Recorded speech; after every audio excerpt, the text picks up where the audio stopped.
Thank you so much, Mr. Baha, for joining us today and talking to Aviation Guide and Air Cargo Update. Before we start our conversation, we would like to know more about your role in Sanad. My role is Sanad. I manage the MRO business that we have for Aero engines. I have assumed many roles before this role. This role has come to me recently in the last 2 years.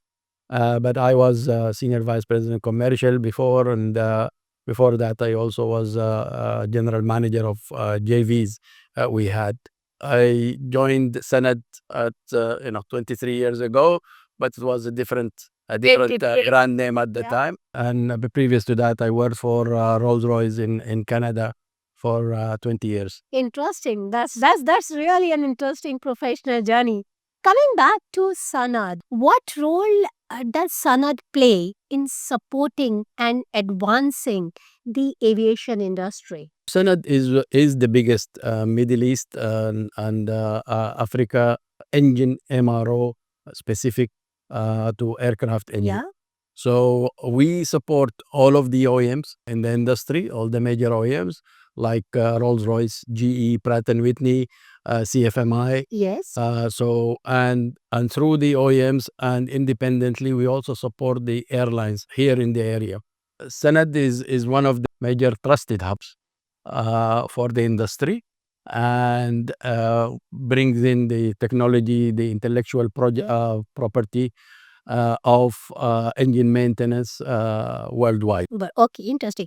Can you highlight any recent partnerships or initiatives by Sanad that have made a significant impact? So Sanad is always active in the field of developing new methods of maintaining aircraft engines. So we are closely associated with Khalifa universities and other universities for that matter, and also with MRO partners, global MRO partners such as Lufthansa Techniques. So we have developed robots, for instance, to automate some of the processes together with Khalifa University and Lufthansa Techniques. We also developed robots separately with Khalifa University, automate some of the processes.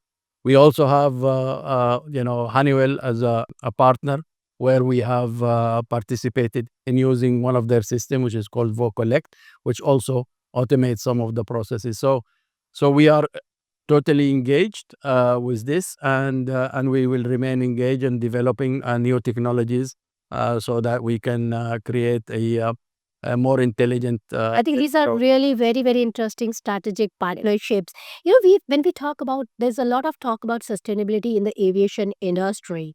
So, how is Sanad integrating sustainability into its projects? So Sanad has a vision for the future. Yeah. So Sanad has a very balanced portfolio.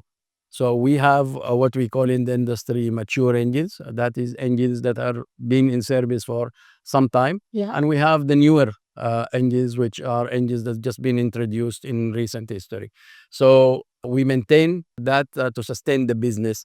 Obviously, the mature engines will go into what we call a sunset Yeah. period, and then Okay. the business will be mainly the newer engines.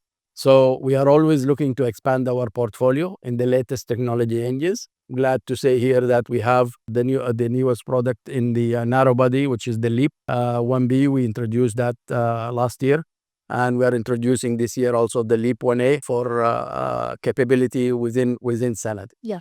We also have agreements and cooperations with universities for manpower resources, education.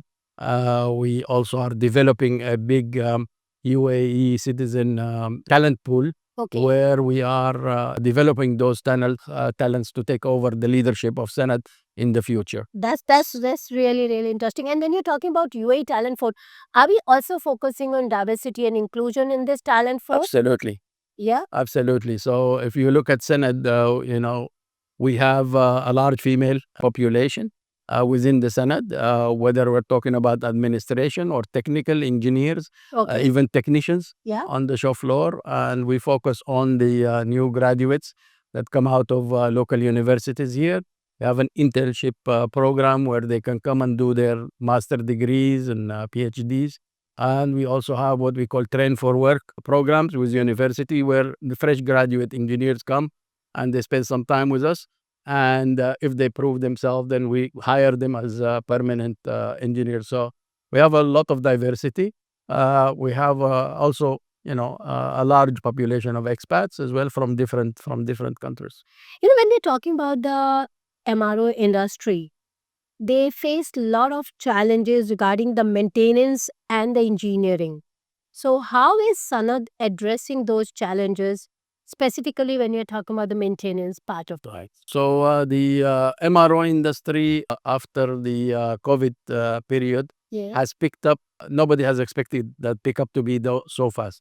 So the challenges in the MRO right now is creating capacity because the demand is very high, Yeah. and also making sure that all the volume of engines that we get are processed quickly. From this point of view, Sanad is looking to expand its capacity locally and abroad.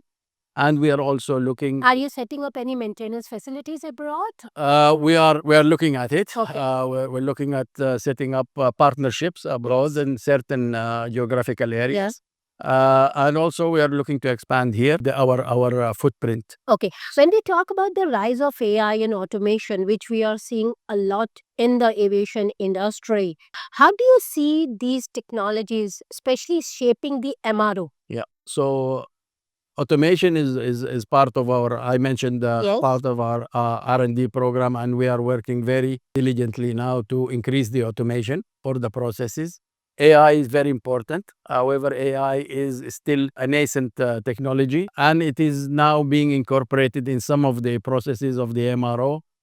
Things like clever, what we call boroscope inspections, where you inspect the engines without having to disassemble them. But still, the aviation authorities are not very confident of using AI. So there is still a There's a development lot of to be learning and there's a lot of adaptation. Yeah. Absolutely. Yeah. So, coming back to our last questions, what are your thoughts on the future of aviation in the Middle East in the next decade? Because when we are looking at it, we have airports within 30 minutes of our geographical location. Yeah. So, how do you see the future of aviation in the Middle East in the next decade?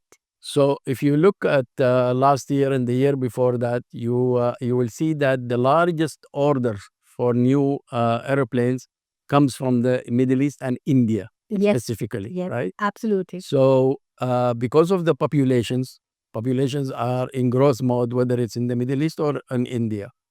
And you look at you mentioned the airports 30 minutes from each other. You look at the airlines that are using those airports, you find that they're all successful. They are all ordering new aircraft, and they are all profitable. So I think this is the India and the subcontinent and the Middle East is the major growth areas for aviation. So can we say that Middle East and India are gonna become the global aviation hub? Absolutely. You look at the Americas, you look at Europe, you look Yeah. at Asia Pacific. Yes, there is growth there, but the is not as rapid as the growth in the Middle East Yes.